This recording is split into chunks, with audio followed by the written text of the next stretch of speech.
పశ్చిమాసియాలో పరిస్థితులు మరింతగా ఉగ్రరూపాన్ని దాలుస్తున్నాయి. హర్మూజ్లో నౌకలపై దాడులకు ప్రతిస్పందనగా ఇరాన్ పోర్టులను అమెరికా దిగ్బంధించింది. చర్చలకు రాకపోతే వచ్చే వారంలో విద్యుత్ కేంద్రాలు, వంతెనల వంటి ప్రజా మౌలిక వసతులను ధ్వంసం చేస్తామని డొనాల్డ్ ట్రంప్ హెచ్చరించారు. అమెరికా నిర్ణయం ఒప్పందాన్ని పూర్తిగా నిర్వీర్యం చేసిందని ఆరోపించిన ఇరాన్ అవగాహన ఒప్పందం నుంచి వైదొలుగుతున్నట్లు ప్రకటన చేసింది. మరోవైపు హర్మూజ్లో టోల్ వసూలు ప్రకటనపై ట్రంప్ వెనక్కి తగ్గారు. పశ్చిమాసియా దేశాలు తమతో వాణిజ్య ఒప్పందాలు కుదుర్చుకుంటాయని ప్రకటించారు. పశ్చిమాసియాలో పరిస్థితులు అదుపులోకి రావటం లేదు. అమెరికా, ఇరాన్ మధ్య ఉద్రిక్తతలు తగ్గి కాల్పుల విరమణ ఒప్పందం అమల్లోకి వస్తుందని అంతా భావించిన వేళ పరిణామాలు మళ్లీ మారిపోయాయి. పరస్పర ఆరోపణలు, కవ్వింపు చర్యలతో శాంతి ఒప్పందం ప్రశ్నార్థకంగా మారింది. అమెరికా, ఇరాన్ మధ్య మరోసారి వరుసగా 4వ రోజు పరస్పర దాడులతో పశ్చిమాసియా దద్దరిల్లింది. తాజాగా 7 గంటల పాటు ఇరాన్పై ఏకధాటిగా దాడులు చేశామని యుఎస్ సెంట్రల్ కమాండ్ ప్రకటించింది. హర్మూజ్ జలసంధి, ఇరాన్ తీర ప్రాంతాల సమీపంలోని సైనిక లక్ష్యాలను ఢీకొట్టామని పేర్కొంది. వాణిజ్య నౌకలపై దాడుల నేపథ్యంలో ఇరాన్ ఓడరేవులను దిగ్బంధించినట్టు తెలిపింది. ఆ దేశానికి నౌకలు వెళ్లకుండా, అక్కడి నుంచి నౌకలేవి ఇతర ప్రాంతాలకు ప్రయాణించకుండా హర్మూజ్లో అడ్డుకుంటామని తెలిపింది.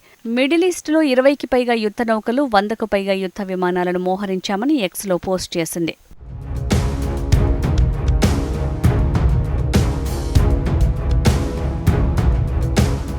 మరోవైపు ఇరాన్ చర్చలకు రాకుంటే వచ్చే వారంలో ఆ దేశంలోని విద్యుత్ కేంద్రాలు, వంతెనల వంటి ప్రజా మౌలిక వసతులను ధ్వంసం చేస్తామని తాజాగా హెచ్చరించారు అమెరికా అధ్యక్షుడు డొనాల్డ్ ట్రంప్.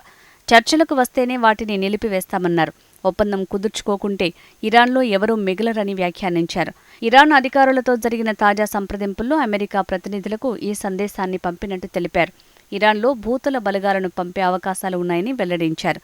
అయితే అమెరికా తరపున ఆ పని చేయటానికి తమకు ఇతర శక్తులు సిద్ధంగా ఉన్నాయని పేర్కొన్నారు. సాధ్యమైనంత మేర సైనిక చర్యల్లో పౌరులకు ఎలాంటి హాని జరగకుండా జాగ్రత్తలు తీసుకుంటున్నామని చెప్పారు అమెరికా అధ్యక్షుడు.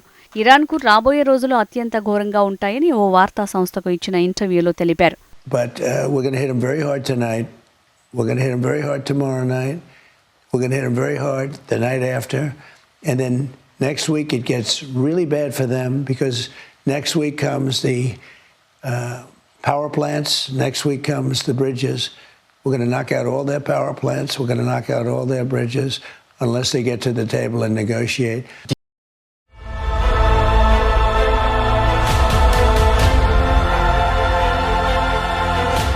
కాగా హర్మూజ్ జలసంధి గుండా ప్రయాణించే కార్గో నౌకలపై టోల్ ఫీజు విధించే ప్రతిపాదన నుంచి ఒక్కరోజులోనే వెనక్కి తగ్గారు అమెరికా అధ్యక్షుడు డొనాల్డ్ ట్రంప్.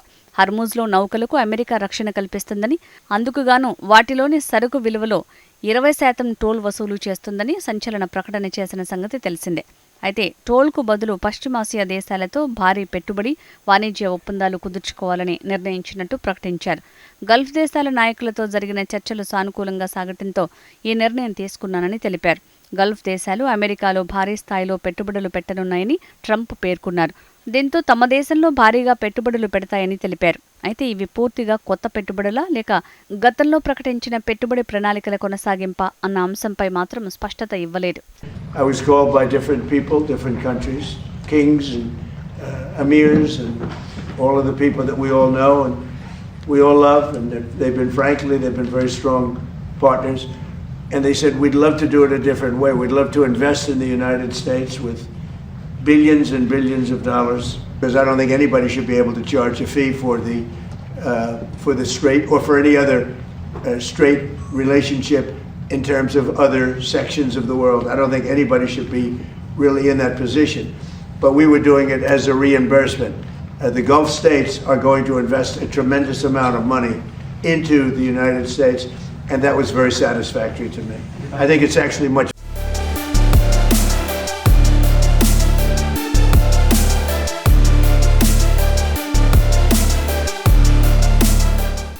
ట్రంప్ ఈ ప్రకటన చేసిన సమయంలోనే అమెరికా బలగాలు ఇరాన్లోని పలు కీలక లక్ష్యాలపై దాడులు జరపగా, అందుకు ప్రతిగా ఇరాన్, అమెరికా మిత్రదేశాలు హర్మూజ్ జలసంధి గుండా ప్రయాణిస్తున్న నౌకలను లక్ష్యంగా చేసుకుని దాడులకు దిగింది. అమెరికా దాడులు ముగిసే వరకు హర్మూజ్ జలసంధి మూసే ఉంటుందని, ఇరాన్ దిగ్బంధనాన్ని ఉల్లంఘించి అమెరికాకు సహకారం అందించేందుకు ఏ నౌక కూడా సాహసించలేదు. అందుకే తాజాగా మేం ఎలాంటి దాడులు చేయలేదని ప్రకటించింది. ఘర్షణ ఇలాగే కొనసాగితే అమెరికా దాని మిత్ర దేశాలకు చెందిన ఇంధన నౌకలు వెళ్లే మార్గాలను లక్ష్యంగా చేసుకుంటామని హెచ్చరించింది. మరోవైపు ఇరాన్ ఉప విదేశాంగ మంత్రి ఖాజెం ఘాజీబాబాదీ సంచలన వ్యాఖ్యలు చేశారు. యుద్ధ పరిస్థితుల్లో హర్మూజ్ జలసంధిపై పూర్తి నియంత్రణ సాధించేందుకు ఇరాన్ సిద్ధంగా ఉందని స్పష్టం చేశారు. ఎలాంటి మూల్యం చెల్లించాల్సి వచ్చినా హర్మూజ్పై మా సార్వభౌమ హక్కును కాపాడుకుంటామని తెలిపారు. తాజా పరిణామాలతో హర్మూజ్ జలసంధి మరోసారి ఘర్షణ కేంద్రంగా మారింది. ఇరాన్కు చెందిన నౌకలపై అమెరికా ఆంక్షలు విధించడంతో ఉద్రిక్తతలు పెరిగాయి. ఆ దేశం తీరుపై తీవ్ర ఆగ్రహం వ్యక్తం చేసింది ఇరాన్. హర్మూజ్ జలసంధిపై అమెరికా నిర్ణయం ఒప్పందాన్ని పూర్తిగా నిర్వీర్యం చేసిందని ఆరోపించింది. దీంతో అవగాహన ఒప్పందం నుంచి వైదొలుగుతున్నట్టు సంచలన ప్రకటన చేసింది. గత నెలలో స్విట్జర్లాండ్ వేదికగా ఇరు దేశాల మధ్య కుదిరిన అవగాహన ఒప్పందం ప్రకారం ఘర్షణలను నిలిపివేసి 2 నెలల కాల పరిమితిలో శాంతి ఒప్పందం దిశగా ముందుకు సాగాల్సి ఉంది. ఇందులో కీలకమైన అణు ఒప్పందం కూడా భాగంగా ఉంది. అయితే అమెరికా పదే పదే ఒప్పంద నిబంధనల్ని ఉల్లంఘించిందని ఇరాన్ ఆరోపిస్తోంది. అమెరికాతో మళ్లీ చర్చలు జరిపే ఉద్దేశం లేదని ఇరాన్ స్పష్టం చేసింది. తమపై ఒత్తిడి పెంచే చర్యల్ని కొనసాగిస్తే తగిన విధంగా స్పందిస్తామని హెచ్చరించింది. ప్రపంచ ఇంధన సరఫరాలో హర్మూజ్ జలసంధి అత్యంత కీలకం. ప్రపంచవ్యాప్తంగా వాణిజ్యంగా రవాణా అయ్యే ముడి చమురు, సహజ వాయువులో దాదాపు 5వ వంతు ఈ మార్గంలోనే వెళ్తుంది. యుద్ధం ప్రారంభమైన తర్వాత ఇరాన్ నౌకలపై దాడులు, హెచ్చరికలతో ఈ మార్గంలో రాకపోకలకు అంతరాయం కలిగించింది. తాత్కాలిక ఒప్పందం ప్రకారం హర్మూజ్ జలసంధిని తిరిగి తెరిచి నౌకల రాకపోకల్ని సాధారణ స్థితికి తీసుకురావాల్సి ఉంది.